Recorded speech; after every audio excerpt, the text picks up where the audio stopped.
Hey, welcome back to another episode of Split Screen Gamers, where a couple nerds talk about video games. And today, we are excited to talk about Mafia 4, the old country. We're going to do an in-depth review. Chandler and I have played all 13 hours of the game, and we have completed it, and it's amazing, but it has its cons. Then we're going to go over this Roblox controversy. And then last of all, we're going to end off with a Telltale, a series we're newly introducing here on the podcast. That much more here on Split Screen Gamers. Now, without further ado, put your headphones on, get your tea ready, and let's get active. Your weekly power-up of video game news, updates, and industry buzz. From blockbuster releases and indie gems to hardware drops, studio shakeups, and everything in between, we break it all down. This is Split Screen Gamers. My guy, what's up, bro? What up, dude? What up? Dude, we're missing one today, man. We're Where's he missing at, Chris, man. He's in the swamp, man. He's in the editing swamp. So, I know, man. He was telling me like all the videos that he's editing for, and I'm like, oh my god, like I don't know, like if I would ever have like any free time at all. I'm like, holy cow. Yeah, so if you guys don't know, Chris is a full-time video editor, and by the grace of God, he's actually really booked out right now. Which we want that when we're all freelancers, and we want that. It can be overwhelming sometimes because quick deadlines, lots of demands, etc. And Chris is the type of guy to really go above and beyond. So yeah, dude, he's swamped, so he couldn't join us today, but he's also getting his playthrough finished up for Mafia 4, so I think he didn't really want to give a full review without finishing the game, which is fair. But me and Chandler, on the other hand, have absolutely finished it. Me and him actually made that bet last episode, who would finish the game first, who would finish the game last. I am pleased to say I did not win $50, unfortunately. I think Chandler bet that if I beat the game first, that I would get $50 because everyone expected me to beat it last. Chandler knew that was a thing, so he played his heart out and beat it first. But I actually beat it second, as you probably have deducted by this point, because Chris hasn't finished it, which is unlike me. But I did it for the sake of this, for we can come together here on this podcast and review it. Chandler, are you saddened that? I mean, you must be over the moon that you didn't have to pay me $50 because I was planning to go to get hibachi with that, but I guess. Dude, funny enough. So you know our mutual friend Emily Still. Yeah. She paid me for a small little VFX job, and she was like she only could afford like $50, and I was like, yeah, I'll do it for you. So I literally, whenever I got paid that $50, I thought about you, David. I thought about that $50, man. Honestly, I was like, man, this $50 would have been evaporated the moment I got it. So I'm like, holy cow, dude. You're like, I'm playing this freaking game, dude. I'm beating it. Dude, I mean, you were close. I was actually kind of getting a little scared. I was like, oh man, I placed a bet David's gonna like go full throttle. So dude, I'll tell you the truth right now. I would have beat you if it wasn't for one thing, and I'll tell you what it is. You probably already know this. I literally was playing the game, and then all of a sudden I started getting inquiries about clients and jobs, which is, like I said, a blessing and a curse in this situation, because I was like, I'm playing the game, and then I'm getting like things like, can we get this video done today? Can you come shoot this today? One of the jobs was like, can you come shoot this video for like 8 hours? I was like, dadgummit, like Chandler's for sure beating me. So if I didn't have that, I would have played my arse off to beat you. And you know, it's probably good because my girlfriend was like, why are you playing that game all day? So nah, she wasn't all day like that. She just, why are you staying up? I was like, I am on the chopping board to get this game finished. But okay, enough about that, dude. We got a lot to talk about. We've shared and exchanged notes, but really, truly, we have not explored our full review, you and I, here on the podcast about Mafia 4. And so we've both put in the 12 to 13 hours of story, and I have some pros it's mostly pros, and I have some cons. But let's start first, right? Let's start with the initial impressions. Now, before we get started, it's a spoiler for sure. So if you haven't played the game and you won't know spoilers, this is not the podcast for you. But if you've already played it and you're interested in our take, keep tuning in. All right. Vito Corleone is in the game, by the way. I just want to point that out. So spoilers. Spoiler alert, bro. Spoiler alert. I mean, just want to point that out. Let's talk. That's good. Let's talk about the main thing. Let's start with one category: story. Yeah, dude. I'll tell you what. Mafia as like a franchise. Like, granted, I haven't played the third one. You have, but I haven't. I've played the other two, and we're kind of like the inverse of that. I will say, like, the story of, like, the Mafia series is fantastic, even though they're, like, all standalone pieces, but they all connect to each other because certain characters reappear from, like, time to time, and, like one of the games and whatnot. And the same is for the old country. There are some characters that you see that are actually going to be in the first Mafia game and the second Mafia game. Oh, So, really? I did not. Since I haven't played those, I didn't get to pick up on that. So that's just an extra little Biscoff cookie for the people who've played the first two games. Yeah, dude. And, like, just seeing where their origins were, I mean, it's great. Like, it's fantastic. Not to, like, you know, say exactly, like, which character is which, like, in the games that you'll meet, because I kind of want to keep that a little hidden a little bit, because when you meet them, when you actually, like, see them, you're like, oh, it's that guy, you know? So, it's really rewarding to get that. But, dude, this story from the opening prologue hooked me throughout the entire game. I was like, I am going to beat this game within a day. And I did. It's only 13 hours for a campaign, which is great, and it's $50. So, I mean, that's a double deal right there. Yeah. So, but yeah, this just seeing not Ezra or what's his name? Enzo? Like, just Enzo, seeing yes, the main character is Enzo. Yeah, I almost call him Ezro, but I was like, that is not his name. Or like Ezio. Enzo. Yeah, I was thinking Assassin's Creed. Yeah, bro. right. I was picking up what you're putting down. Yeah, dude. But those Assassin's Creed senses, bro. I know, right? but just like following his story and him being integrated into this like mob family was a great, like, you know, a rewarding experience. And it takes some turns that I was like, there was some great foreshadowing in this game. Whenever it would, like, end with a chapter and, like, it would, like, pretty much go to black and then you hear this rumbling and then it cuts to a shot of, like, the mountain. And then you get, like, you know, 1906 or 1907. And it would, like, it was, like, a motif throughout, like, the game.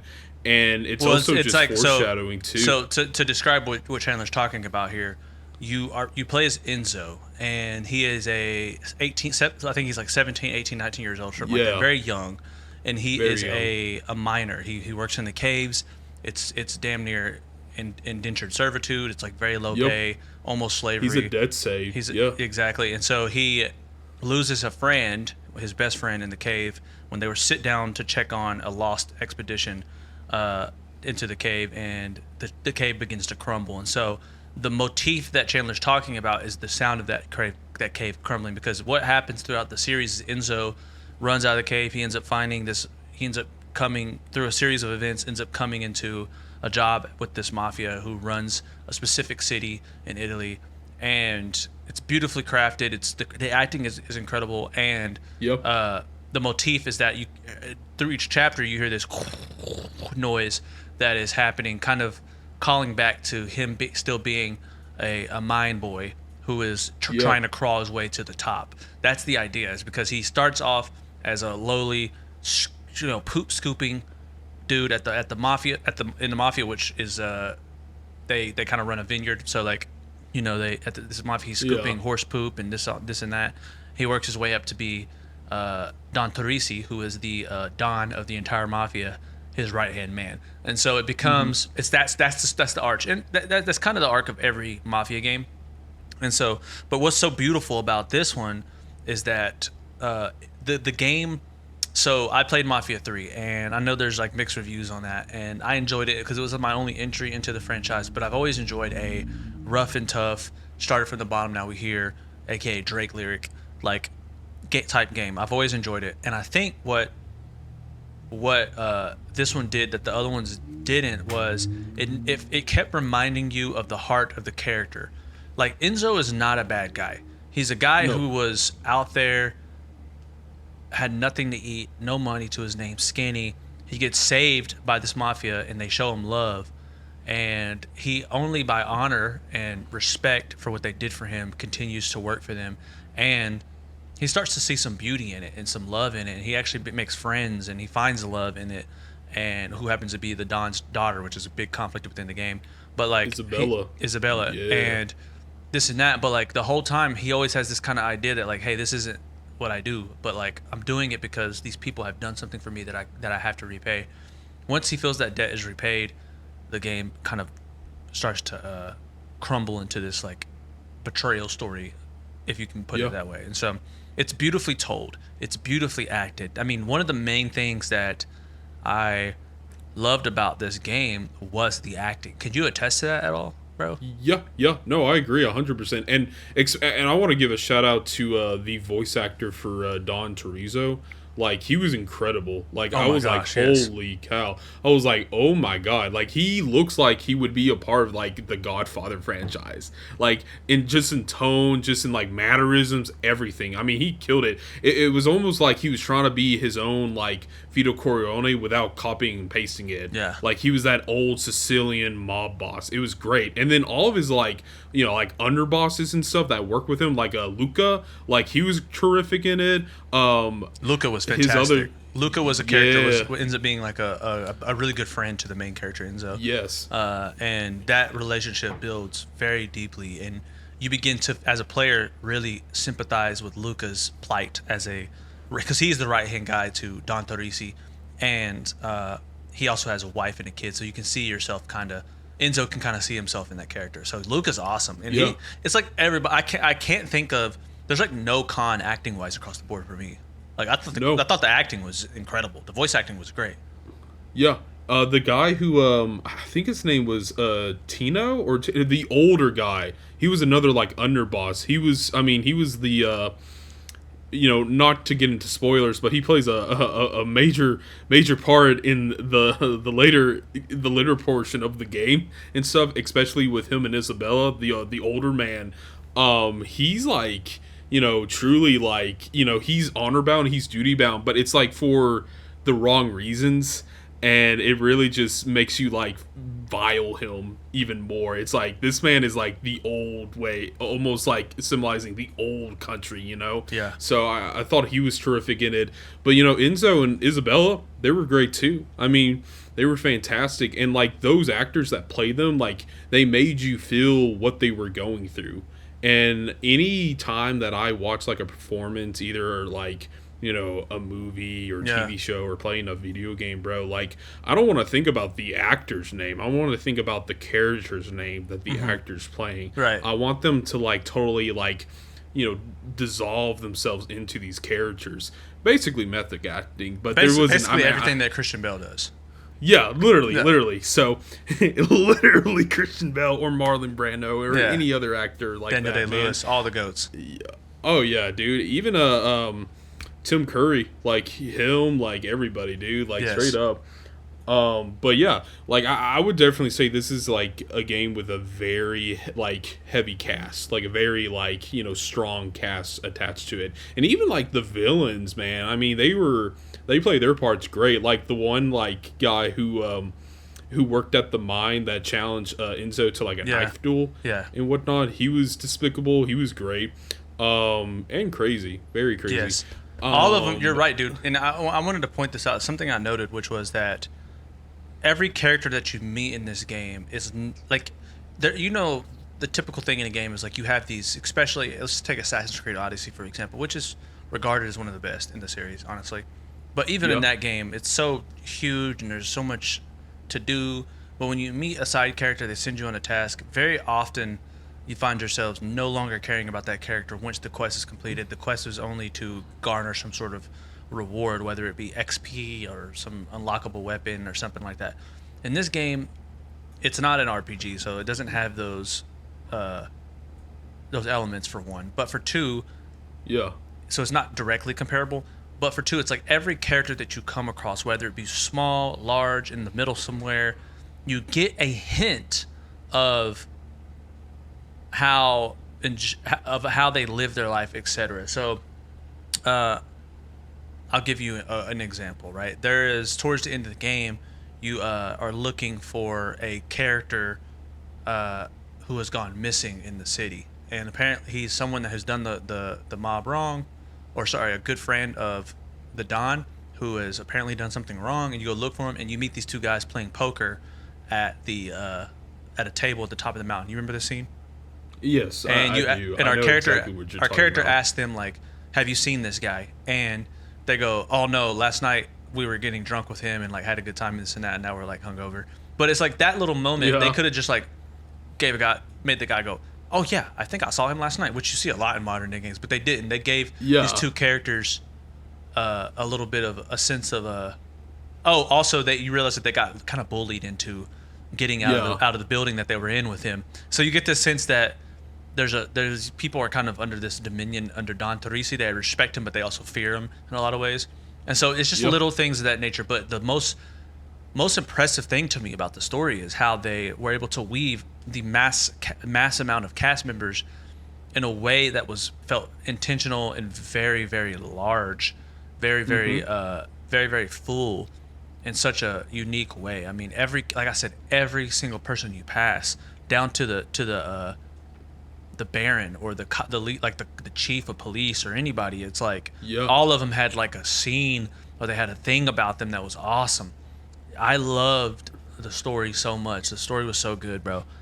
Okay. Also, like, go I ahead. want to point out, bro, some of the, if you, like, just walk around and pick up, like, some of, like, the background audio, it's, like, interesting to listen to because it's just, like, the world is being built with, like, just conversation. You're learning from, like, what this world's all about through, like, these two NPCs just interacting with each other. Like, when you're at the police station, like, you hear, like, the police, like, talking about the anarchists, and you're like, whoa, who are they, you know? And then, like, if you find, like, a newspaper, like, it's talking about the anarchists, and that's, like, you know, like Italian history right there. It's kind of cool. You never really like meet them per se in the game, spoiler, but it's just like cool little world building that, you know, they're out there and such. And the same thing with like the bandits. Like you hear like characters talking about, oh, you know, I got robbed by the bandits, you know, and stuff like before you actually meet them in the game. So it's really cool how like they set up a lot of these like, you know, quests and stuff that your character has to go through in order to progress through the game story. So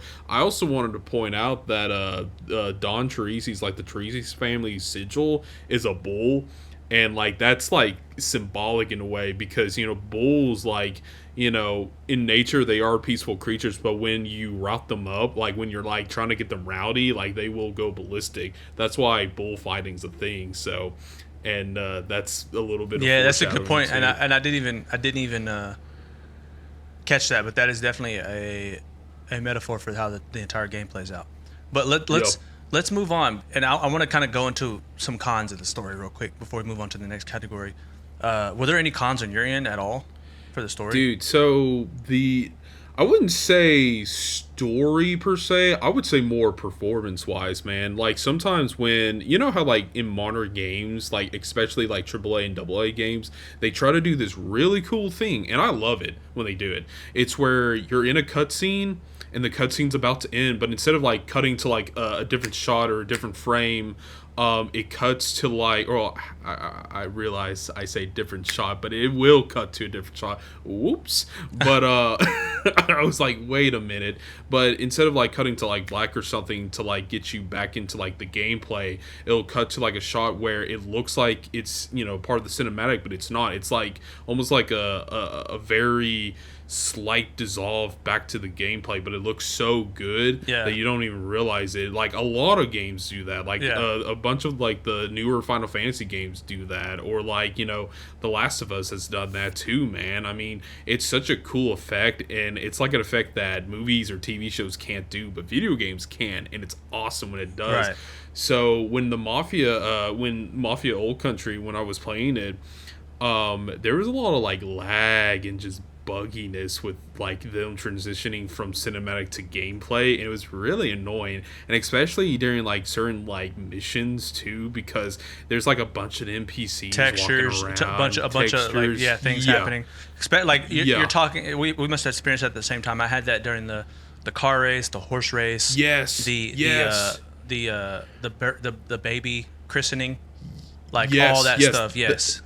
That was the worst part, dude. The baby christening, like that was probably the worst part, because not to get into spoilers, but you chase somebody down, and the game just lags. It just lags so bad, dude. It wasn't It was optimized. obnoxious. I would have preferred that put it out a few months later, October or something. Yeah. And Oh yeah. just fix those, optimize those. But I'm not a developer, so I don't know all the details. My biggest Yeah. con, spoiler alert, is truly just as a writer and director myself, I just truly was disappointed in how the game ends. I love the story. I think that up until the end, it felt straight. It felt like it didn't make any. It felt like it made perfect sense, and then you get to the end, and it's like it felt undeserving. And so Yeah. I'm gonna get into major spoilers, but you spend this entire time here in the game playing as Enzo, and eventually you start to realize that Enzo wants to find his way out to be with Isabella, but that's very, very conflicting because Isabella is Don Teresi, your boss, his daughter, right? And so Yep. he's not going to allow that. This is 1904 Sicily. He's not Sicilia. He's not going to do that. Like he's just he's very masculine. He wants his daughter to be with maybe a potential friendly mafia person, etc. He wants all these things for her, and even though Enzo's his right hand man, it's just not possible because he doesn't have the right blood, or he's just disgusting in a way. It's kind of racist, right? And so Yeah. they have that, and it's built up, and then Luca, which is Enzo's best friend, ends up dying, and he has a wife and kids, a newborn actually, and he on his deathbed tells Enzo, get out, try to get out, and this is the turning point for Enzo to start looking for a plan to do that, to finally go to America, make a new life with his wife, and have kids. Who she becomes pregnant, and what takes place is that Enzo puts forward that plan. It's found out. He ends up in this crazy battle with Don. He kills everybody, and then he lets one of his friends go, who he told him like, you get to choose whether you want to be bad or not. That friend is like mad, and he disappears for a little bit, and towards the end, he comes back and stabs the main character, kills him. Isabella goes on a boat to America by herself.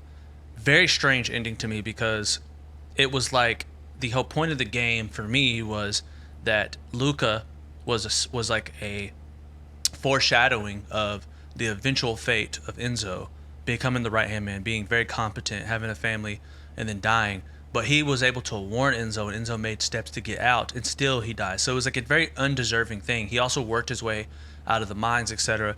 To me, it was like kind of there for shock value or something. I would have much rather preferred, and look, maybe I'm just butthurt, but I would have much rather preferred Enzo make it out. I don't feel like he deserved that at all, and I don't see why they added it in the story. It didn't feel like The Last of Us where like he was on a revenge quest and then it ended in turmoil.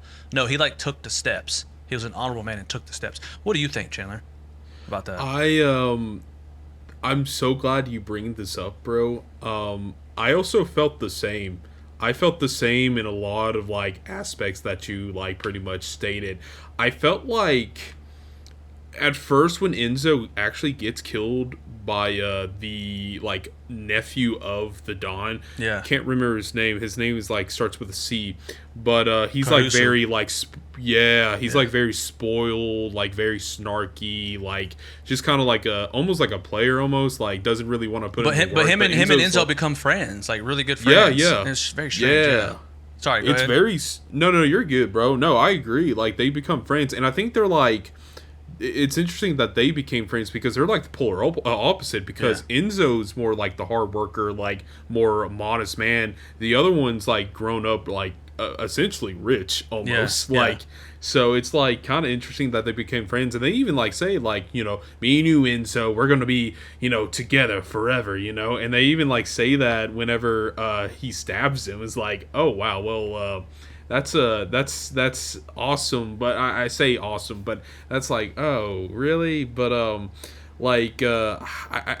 also kind of just saw it coming that he would get killed because it's like, oh, here we go. He's the scene's a bit calm, and then it's like, oh really? I wish he would have gotten out. Like I was kind of like pissed about that, and then whenever and this is kind of a cool fact, but Isabella, like you play as her, and funny enough, like that is the first in the series, the first time you play as a female character.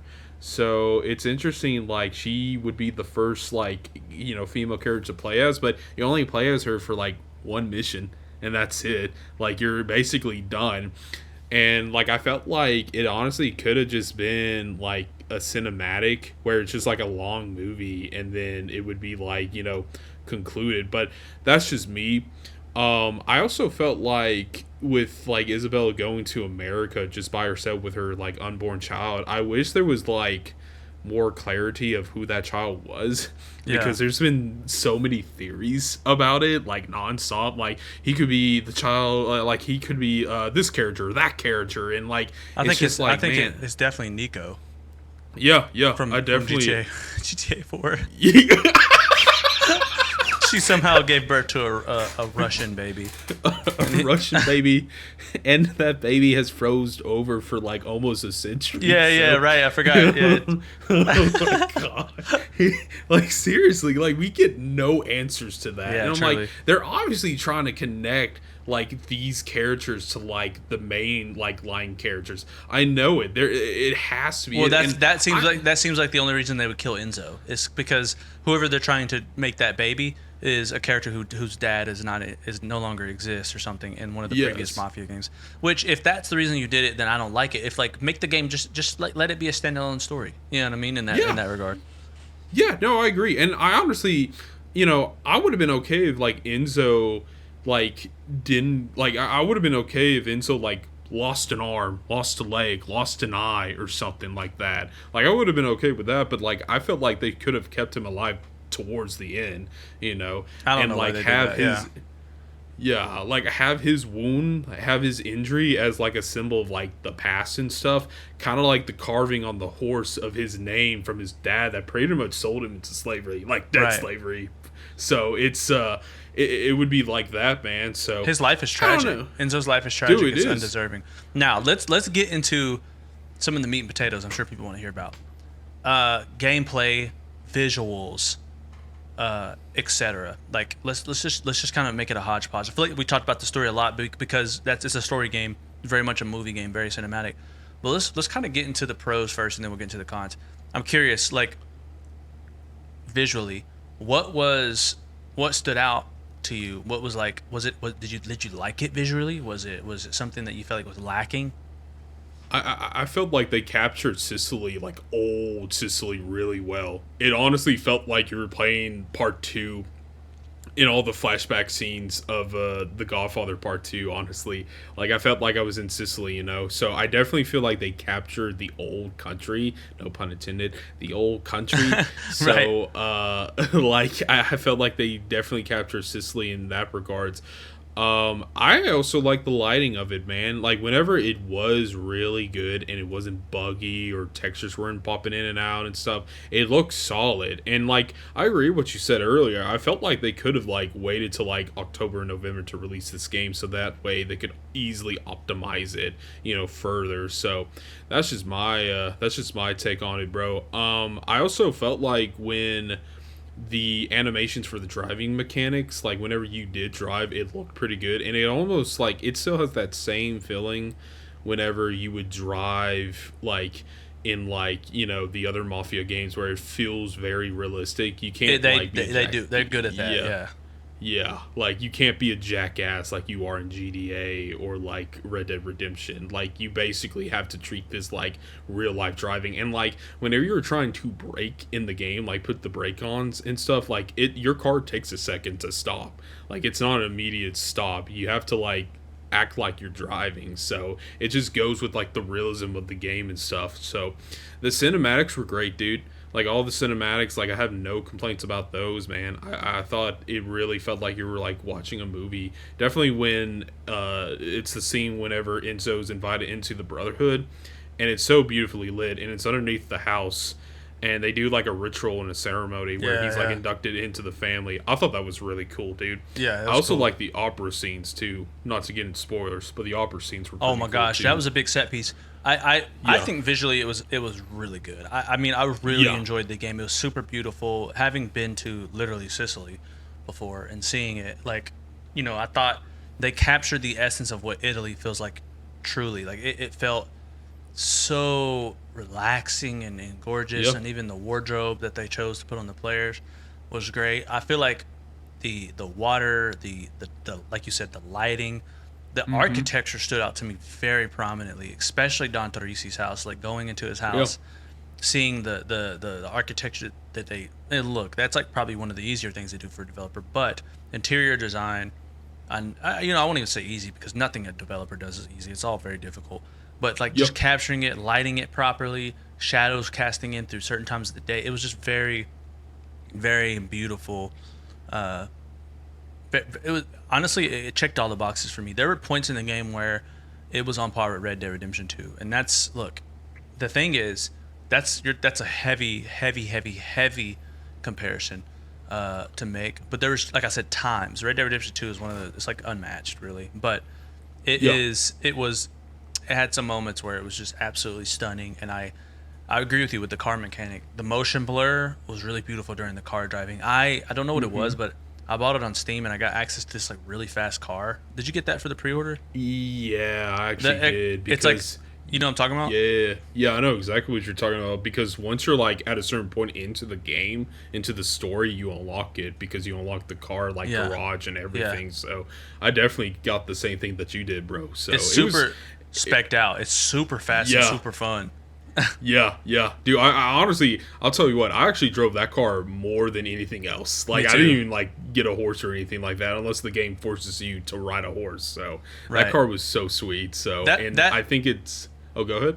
No, finish up. You're good. No. I was gonna say like, and I think it's like an extra like boost and to help you out a little bit whenever you're trying to get to an area pretty quickly and stuff, because that car, like you said, is very much specced out, and it's part of the best car in the game. So like 100%, dude. 100%. Dude, I don't know about you, bro. Oh, go ahead. No, I was just gonna say, like, I want to talk about gameplay next. So what were you about to say? Well, this also kind of like ties into gameplay, funny enough. Basically, like, you know how like you could like upgrade like your cross and stuff at that one shop, like down the road from like Teresi's house and whatnot. Did you feel like you didn't really go there that often during like the story? I actually never went there ever. I think I went there once for the. Isn't there a story element where you have to go? Yeah, I went there one. Dude, that was it. One time. Dude, I went there twice. So I went there for the story element, and then there's like an optional like side quest you can do whenever you're like trying to find that one character. Yes, optional to go check out her story. Yeah. You know exactly. Yeah. Look, and, like, now I went there a second time. My biggest. This is something that I think one of my biggest complaints about the game is, it's less of a complaint, just more of a. It feels like a little filler, and I put this in my notes when I finished it up because, honestly I put it in there. I think I put it in there about 6 hours in or something like that, because that's about the point where I realized it wasn't coming. And what I'm talking about is, the game disguises itself as a open world game, and so like I said, I've only played Mafia 3, and so which is more open world, and has a few side quests, not a lot of good ones, but this one was, I thought it was going to have some of the same elements, and I'll tell you why. That wasn't just a bit because I played the third one. I knew it was only 13 hours, and so going into it, so I knew that it was going to be pretty like packed up, light and tight and light and just a very good story, etc. But like when you open the game up, when you finally get to it, like 2 hours in, you start to get introduced to a map. The map is beautiful. It's like it's like inside of a picture frame, like a very Renaissance era picture frame, and it's like the bottom of it's super cool. It's super cool map mechanic. It's like the bottom of the map is 2D and like top down, and you can look at it. But once you scroll up to the top of the map, it kind of like it's like an optical illusion where it becomes like a 3D landscape. And I thought that was really cool. But they put that in there, but you hardly ever visit it, because like you rarely need to, for one, because the game tells you exactly. It's very linear. It tells you exactly where to go. Matter of fact, one of my favorite things about the game is that there's no like a typical like route. You put the blue lines or the white lines on the road to make you. It actually has these built-in like signage things that have pointers on. If you pay attention, those signers will point you in the right direction, which is really cool. I thought that was a very cool way of doing it. I've never seen that. To tell you, dude. It's more built into the world. But like, I never touched the map. Never touched the map ever. I touched it a couple times just to like make sure that I think a couple times I was just like making sure that I wasn't like going the wrong way or something like that. But other than that, like it's like almost never used. But then like Ken Chandler put up, you have this garage mechanic, you have this horse stable mechanic, Yep.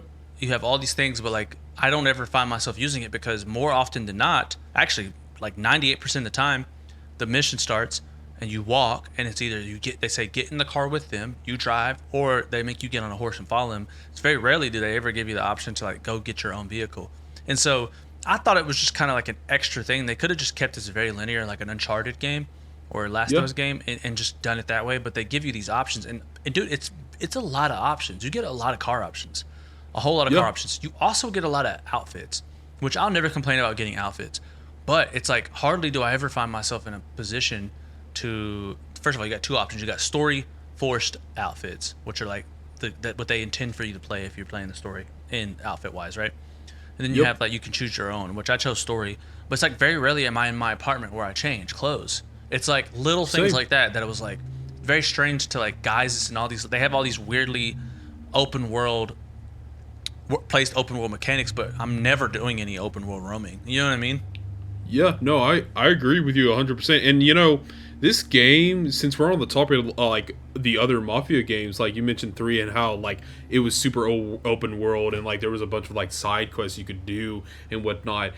Old Country really like entangles itself with the first two games, because the first two games, like, yes, they were open world, but they were 98% linear. Like, you almost never really had a chance to actually like go out and like, you know, like GTA or Red Dead Redemption and like experience the world as it is. Like, you never really like had that component into it. And like there is a mode called Free Roam, which you can go into the game and just explore the world. Well, they just like, sent out an update for this one, by the way. I got the notification earlier for Free Roam. Yeah, so they're sending out that update, I think, today. So I just want to point that out there.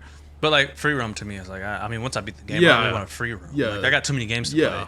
That's just me. Same. It's less of a complaint, but more of just like I feel like it's a strange kind of trope of the Mafia series. They do that a lot. Yeah. I'm like, it's just kind of odd. It's like I would rather, you know, honestly, I'd rather like them squeeze in. Like I want to get into the mechanics, but I'd rather them take out the extra processing / development time on these like weirdly placed like open world mechanics, and just put that towards some better like stealth / shooting / knife fight / weapon mechanics. You know what I mean? Yes. Which can I just say, since we're on the topic, did you feel like the stealth in the game was super easy? Oh, dude, like, this game was a piece of cake. This game was easy. Dude, this game was super easy. Like, and I thought I was gonna have like a difficult time like beating it, because the other two games are pretty hard, even on normal difficulty. But no, not really. Like, this game was actually the easiest one out of like the other two that I played. So the hardest thing I had in the game was just, you had these like kind of giant brute dudes who would come through you with like a sawed-off shotgun, and they just approach you with no coverage. But like, dude, if you ever, I learned very quickly, if you ever just grab a shotgun, just keep a sawed-off or a regular 2-barrel shotgun on you. Anytime those guys come to you, just go up and shoot them real quick, and it's a wrap. Like, that was it was and once I learned that, it was like that became so easy. You know what I mean? Did you do the same thing? Yeah, I did that. And like, there's also a rifle in the game that's like perfectly spec'd out, and I've just equipped that rifle every single time that like I've had the option to, and I've just used that, and like that just takes out like 90% of enemies. Like, I'll just shoot them twice and they're dead. It's a wrap. Seriously, like, it's a wrap. And I was like, man, this game is a lot easier. And I there's a part of me that believes that they wanted you to like focus on the story and not so much like the gameplay, which I'm like, that's a fair point. And like, I don't really need to play like horror games all the time. Like, if a game is like easy, I don't really complain much. If a game's like stupidly easy, then I'm like, what's the point of like making this into a game? Like, exactly. Yeah. Because The Last of Us Part 2 can be difficult in some areas. Yes. It can actually be very challenging, but it's still story driven. Yes, and like, I think the best games, David, I don't know about you, but I think the best games are when they allow you like only like 2 difficulty options, and then within both difficulty options there's like a wave effect where it's easy and then it goes up and it's hard and then it goes down and it's easier and then it goes back up. It's like a wave effect. I think those games have the best like difficulty setting of all time. Like I think those games are like where I think Can you give me an example? should be at. I'll give you a really good example. I would say like Jack and Dexter 2. Jack and Dexter 2 is actually it's just called Jack 2, but I call it Jack and Dexter 2 because they're both in the game. But for and this is what the creators say, for them to like make it cool, they just wanted it to be called Jack 2, which I'm like, yeah. That does sound cool. And this was like early 2000s too. But Jack 2 is considered like the hardest one in the entire franchise. But the thing about Jack 2 is when like it gets easy, it's easy. But when it gets hard, it gets like, you want to break your controller hard. Like it's like really difficult and it's like really bullshit, and like where they put the checkpoints are really obnoxious. Like there's been several moments in that game where I'm like, oh, I died, I'm gonna be respawned right here. Nope, all the way to the beginning of the level. Yeah, there's lots of checkpoints in Mafia 4.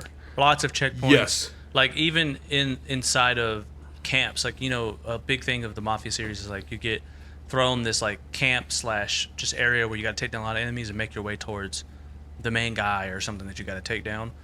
It's very, very Assassin's Creed campy, right? And you go in, but there's even checkpoints within the camp that, like, if you knock out enough guys and go through a hallway or something, that's a checkpoint. When typically, like, you'd have to go from the beginning. Which I honestly, this is not even really a complaint. It's just like, I don't know if it's a complaint for you, but it's really, for me, it's just like kind of, I felt like they tried to like combat that with these sharpening, these like knife mechanics, these like different types of knife you can use. You can sharpen your knife and pick.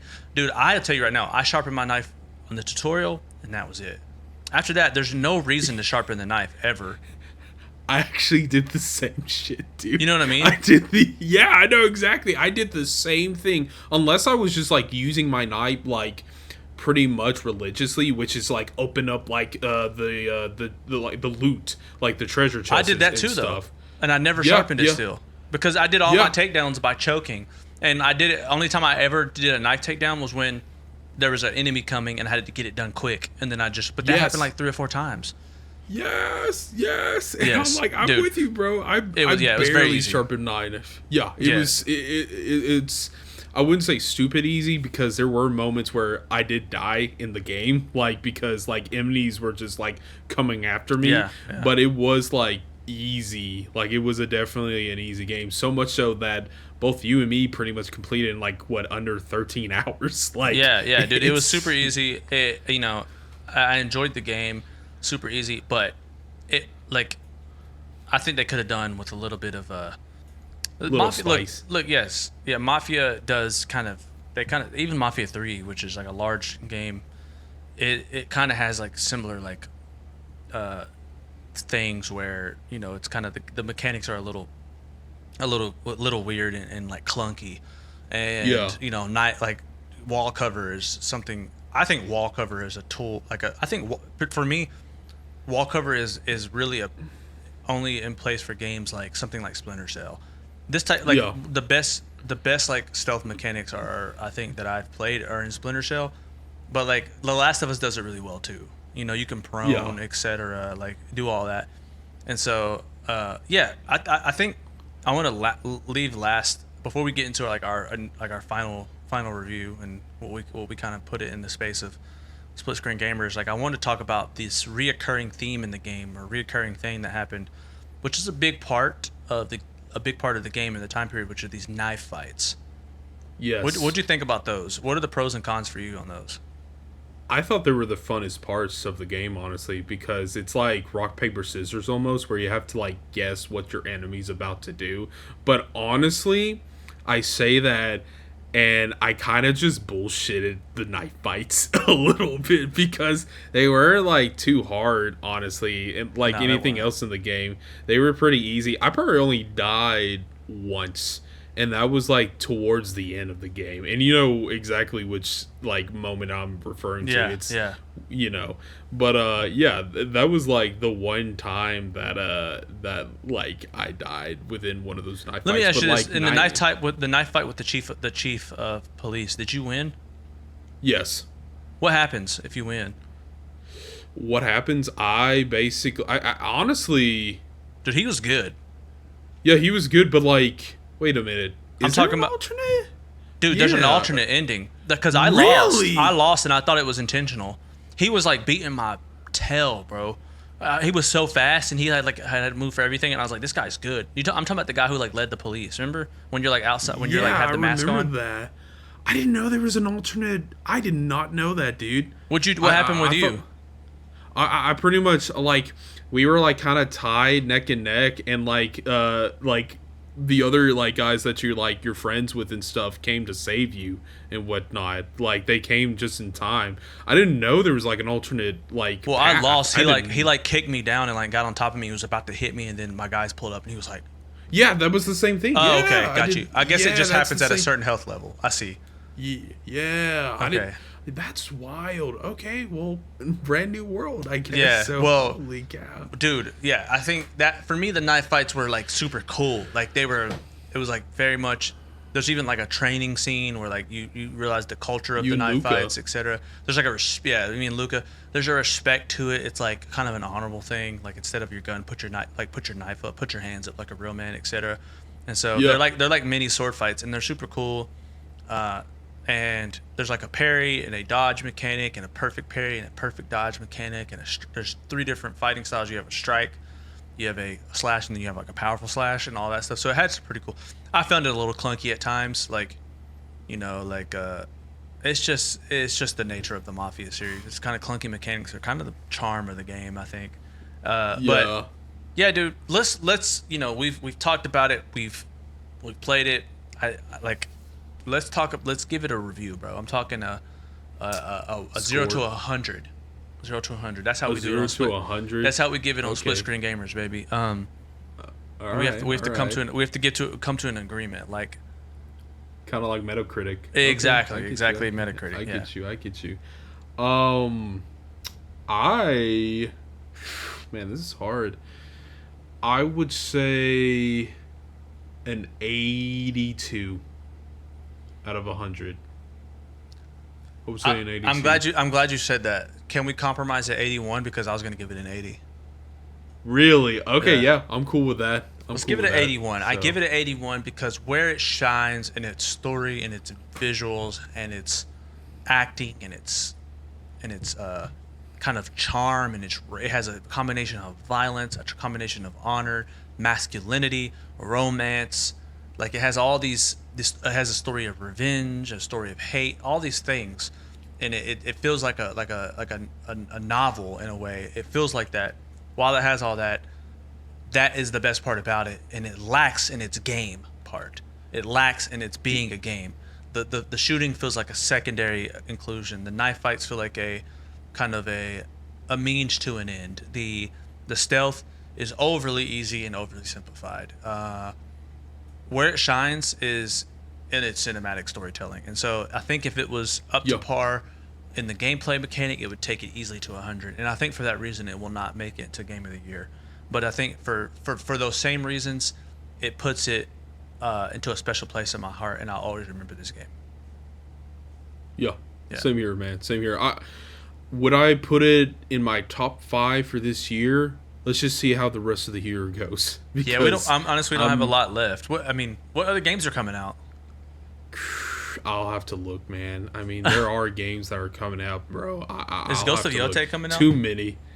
Wait, yes, it's coming out this year too. So that's definitely going to be something we're going to pick up. So that's gonna be a hard one for you. Your top 5, because you've played On the Beach, Death Stranding. You've played.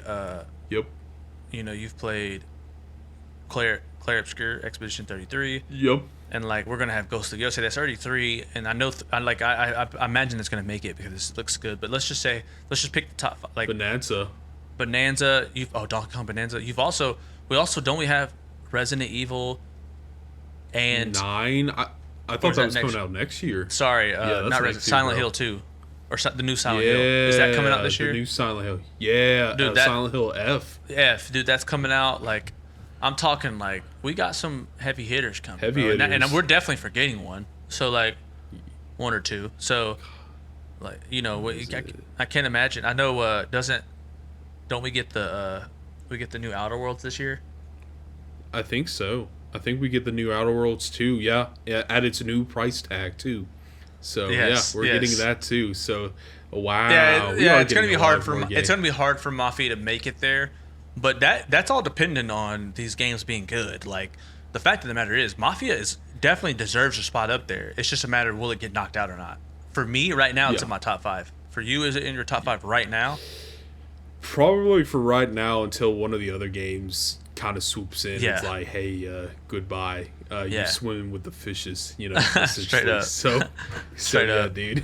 So I'm excited for the rest of the games for this year and VGA, dude. Can't wait to do that here on the podcast. Watch Straight up. Video Game Awards. So Dude, straight that's up, like gonna be like 4 hours almost. When is that?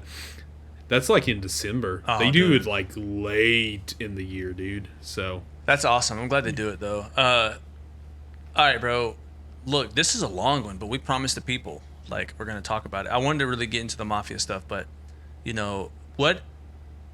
us the breakdown on this Roblox stuff.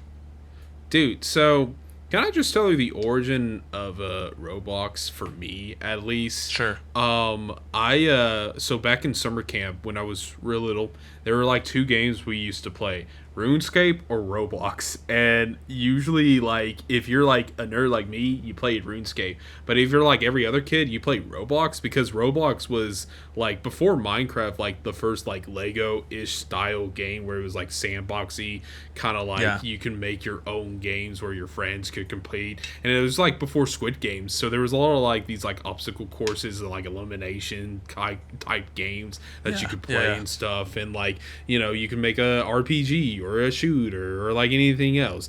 It's cool.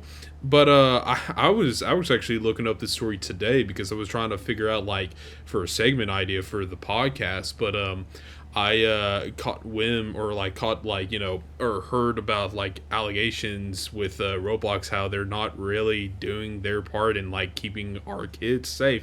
I don't have kids. I know David doesn't have kids, but our kids safe, just not protecting them from, adults.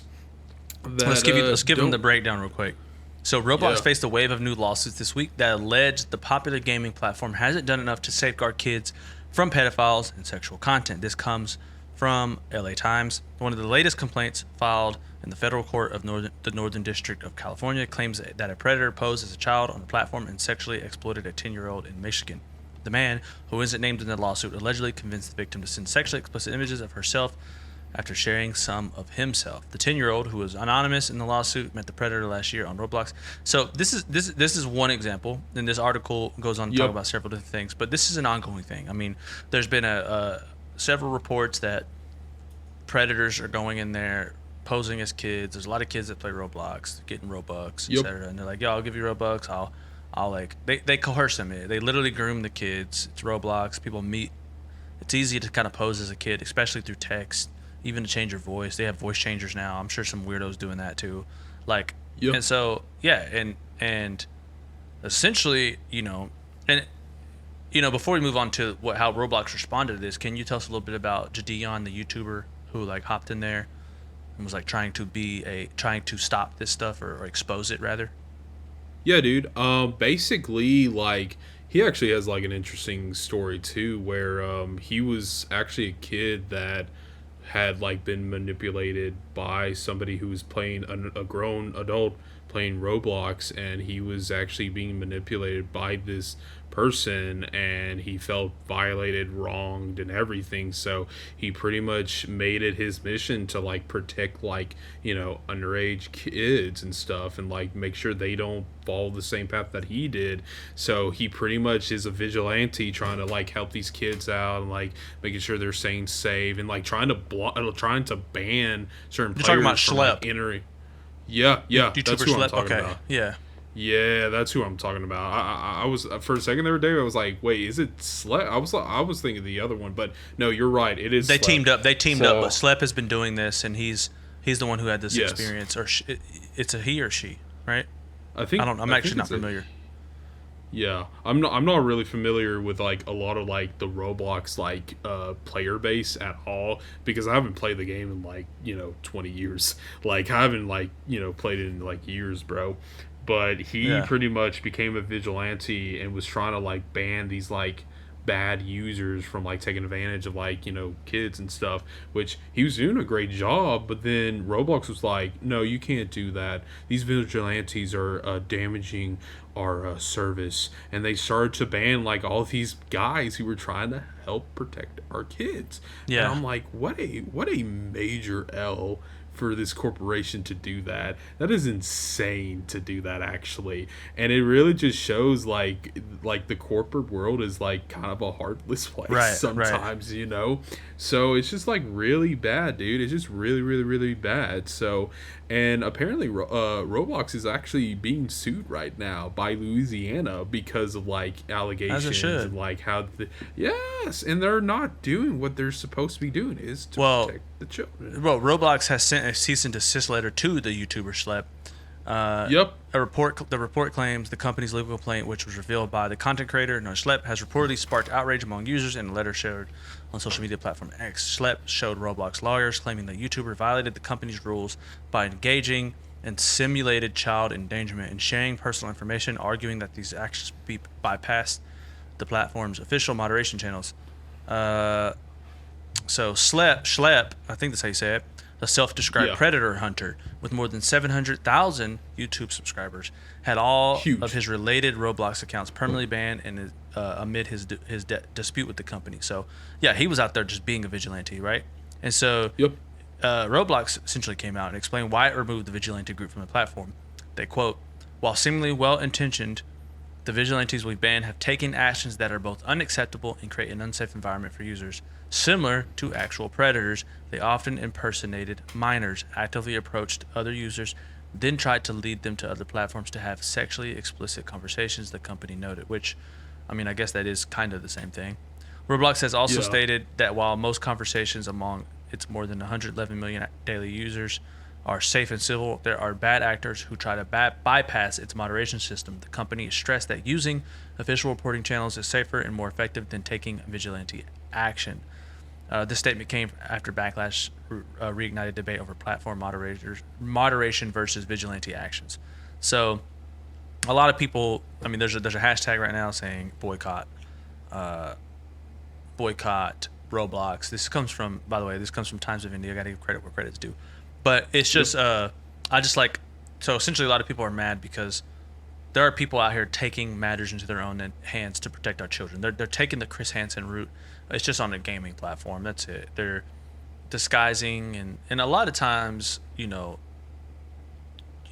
acting as a predator, which does, it's a little strange. Now, I haven't watched any of Slep's content, It but is. most of these predator hunters don't ever get to the point of letting a kid send a photo. They don't actually ever. They work around it by getting particular. They don't ever send photos of any inappropriate material, but they like get to the meat and potatoes, which is like I've watched Jadion, right, for example, who does this in public, and he he a lot of times it's like they guise themselves as a 15-year-old and they say something along the lines of like, I want to see you tonight, acting like a kid, and the guy will be like, the predator will be like, I can't wait to see you too. Here's my penis, and like, so stuff like that. But they're just acting as a kid. That's it. They're not actually sending any photos or something. They're just like getting the guy or the predator to like act as a predator, and then once that happens, they approach them. And so Schlep is doing that on Roblox, and people are upset because it's like people's kids are on Roblox. There's someone taking notice, and a lot of times, a lot of people don't trust these big companies and their reporting systems. You know what I mean? Yeah, no, and like rightfully so, dude, because with such a corporation like Roblox, like there's so many people that you have to like manage and organize and like keep up with. It's like it's really hard for them to do that, but at the same time, it is their obligation, it is their duty to make sure that people are protected and feel safe on the platform and whatnot. So I understand, like, you know well, I say I understand, but I feel like, if you were going to, like, go after somebody, don't go after the people that are trying to make your platform safe, Like, go after, like, the people that are doing the wrongdoing and that are doing this disgusting action. So, Roblox just wants to control the whole narrative. They do. And it's a kid's platform, dude. It's a kid's platform. I know we don't play it, but like, my cousins or my nieces and nephews could play this game when they're much older. So and it's just like it's very scary, like for them to for them to join this like community, because Roblox. I was watching a video today about it, but like it seems like Roblox for like Gen Alpha is like almost like a social media platform. Because you can play a game, you can meet your friends, you can communicate with other people, other strangers, and it's really like becoming like a social media platform for that generation. So it's interesting, but it's also kind of scary too. So, but yeah, dude. Yeah, dude. Roblox. I think I don't side with Roblox in this, but I understand from a company's perspective they have to kill all bad actors, and so they see them violating and impersonating a child like as a bad actor, and so maybe it's the best route for them. But to be real, I think they should have just remained silent and just allowed this thing to happen, because more so than not, like you said, it's a kid platform, and so it's for the kids, and that's why it's happening. So I hope that this gets resolved. I hope that Schlepp hope he gets reinstated. I mean, look, if he doesn't, the work that he's done is also still going to stand as great, and so I respect him for that. Now, look, enough of that, dude. One of the biggest things that I hate is talking about freaking predators, man. I could lose my mind. I can't stand. I mean, you have nieces, I have nephews, like I have little cousins, and I have friends now who are having all babies, and I'm just I can't imagine, bro. So it's just terrible, and I hope that Schlepp gets his stuff back. But dude, let's finish this podcast out with the new segment. Now you tell us all about it. Introduce it, Chandler. I'm interested. You came up with this, bro. I'm excited. Let's do it, baby.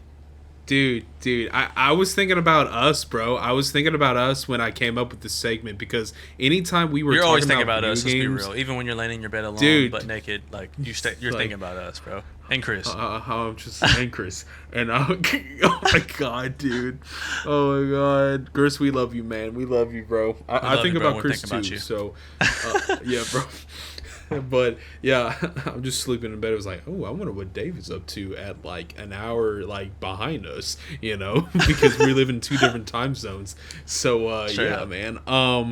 But yeah, dude, so this segment, since me and David have this like thing where we talk about it always gets brought up, the video game studio called or formerly called Telltale, which went under.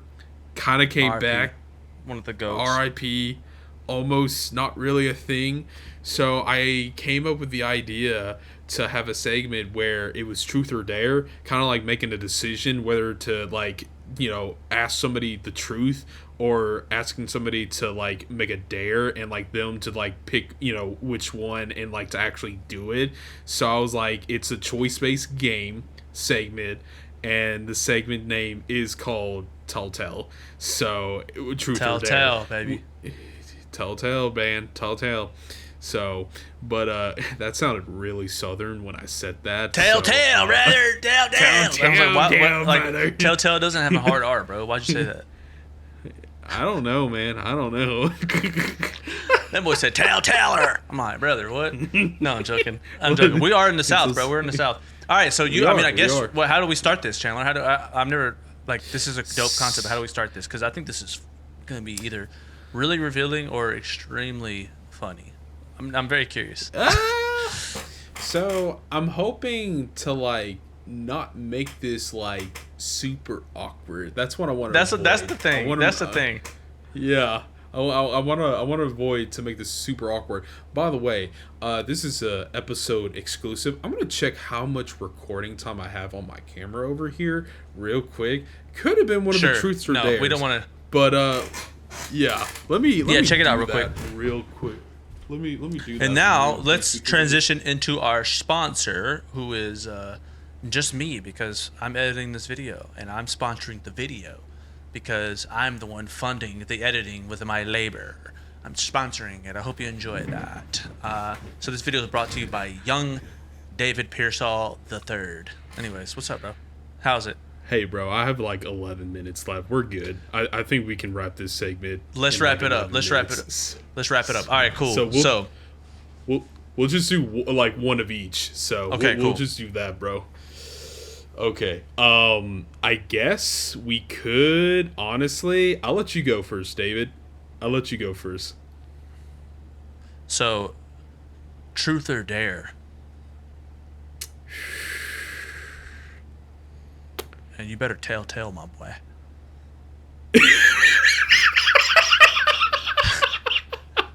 That was fucking funny. You better tell, bro. What do you want?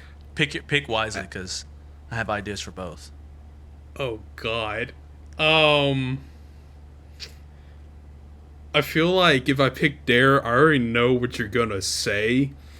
Do you? I feel like it.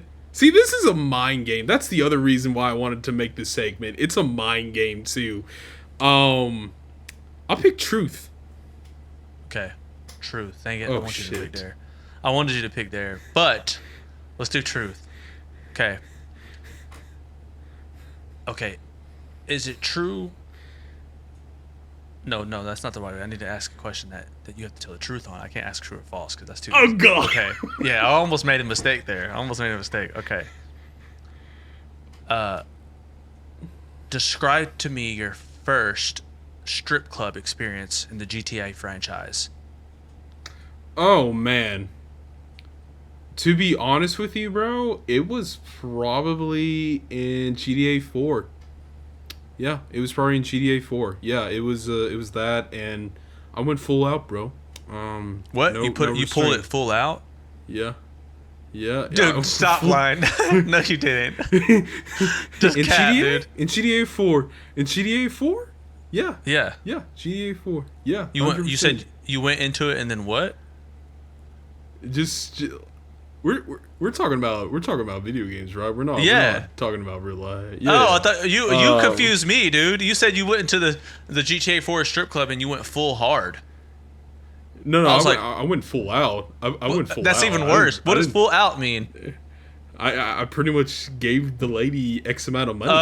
Okay, whatever the game. Dude, you confused me, bro. I thought you were okay. Yeah, I see. No. Oh my gosh, I almost like, got scarred for life. By the way, all right. I've good. That's good. Nah, That's good. That was way better than I thought. Good. That's way better than I thought. As it should have been, bro. I don't even remember the GTA 4 strip club, to be honest. Like, I remember the dancing floor because it was super funny, but I don't remember the GTA 4 strip club. That's yeah, dude. Yeah, bro. I That's thought funny, you were bro. asking me That's if I've funny, ever dude. been to like. Yeah, I was like, in real life, I've never been. I choose not to go. You shouldn't go. Me either. Me either. That's ridiculous. I mean, it's funny in a video game. In real life, it's degrading. Yeah, it is. It is, and like Don't I feel go. like you would feel nasty about it, you know. Ew. So yeah, straight up, bro. Straight up. That's a good one, bro. That's a good one. My turn. Oh no. My turn, man.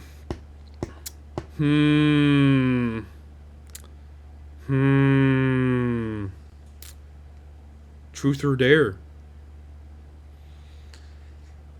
I gotta go with dare. Cause you did truth, Okay. bro. I have to switch it up a little bit, you know. I dare you. I like instant First off, identity, 'cause How far did you get into Final Fantasy VII Remake? I forget. How far did you get into it? I think I beat it actually. You did not beat that game. No, you did not.